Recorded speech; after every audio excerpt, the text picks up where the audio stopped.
નમસ્તે ફ્રેન્ડ્સ, શું આ પરાઠા જોઈને કોઈ માનશે કે આ પરાઠા વણ્યા વગર બનાવ્યા છે?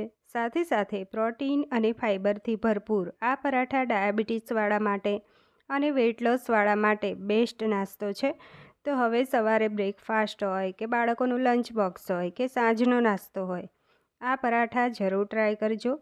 અહીંયા એક વાટકી જેટલા મગ 2 વખત પાણીથી વોશ કરી એક્સ્ટ્રા પાણી જવા દઈ અને પાણી એડ કરી ઓવરનાઇટ મેં પલાળી રાખ્યા હતા.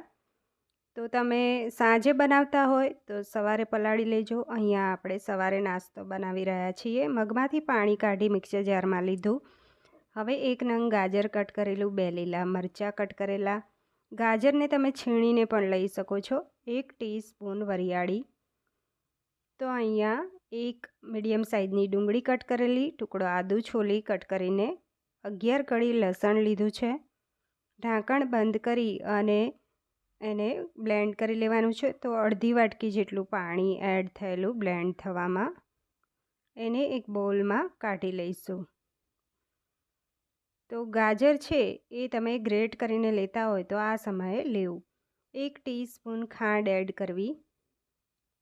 તો ગાજરને ગ્રેટ કરીને લેતા હોય તો એને બ્લેન્ડ કરવાની જરૂર નથી. લીલા ધાણા કટ કરેલા અને ડુંગળી 2 મીડિયમ કટ કરેલી, 2 ટીસ્પૂન મીઠું અને થોડું ચપટી વધારે લીધું છે, 1 ટીસ્પૂન ચાટ મસાલો, હળદર 1 ટીસ્પૂન,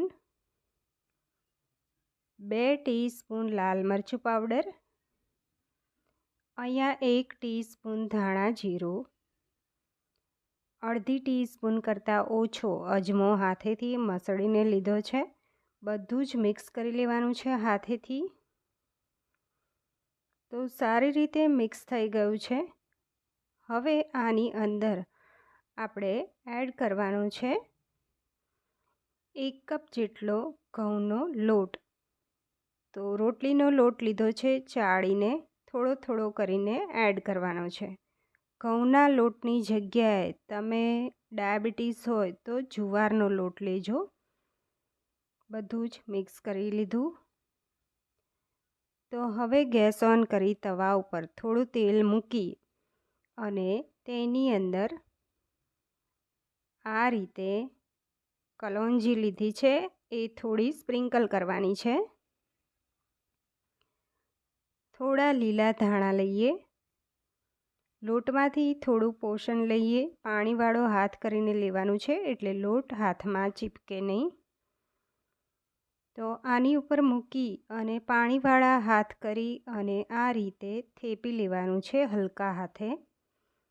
ગેસની ફ્લેમ સ્લો ટુ મીડિયમ રાખી ચારે બાજુ તેલ અથવા ઘી મૂકી અને શેકી લેવા. એક સાઈડ સરસ રીતે શેકાય પછી એને પલટાવી અને બીજી સાઈડ શેકાવા દેવું. જો આ રીતે ક્રિસ્પી બની જાય પછી આપણે પલટાવી અને બીજી સાઈડ શેકી અને ઉતારી લઈશું. સેમ રીતે આ રીતે મગના પરાઠા તૈયાર કરી લેવા. તો એને તમે દહીં સાથે, અથાણા સાથે, રાયતા સાથે કે ચટણીઓ સાથે ખાઈ શકો છો. ફ્રેન્ડ્સ, આ હેલ્ધી રેસીપી ગમી હોય તો વિડીયોને લાઇક કરજો અને મારી ચેનલને સબસ્ક્રાઈબ કરજો. દોસ્તોમાં જરૂર શેર કરતા રહેજો અને કમેન્ટ્સ કરીને જરૂર જણાવો.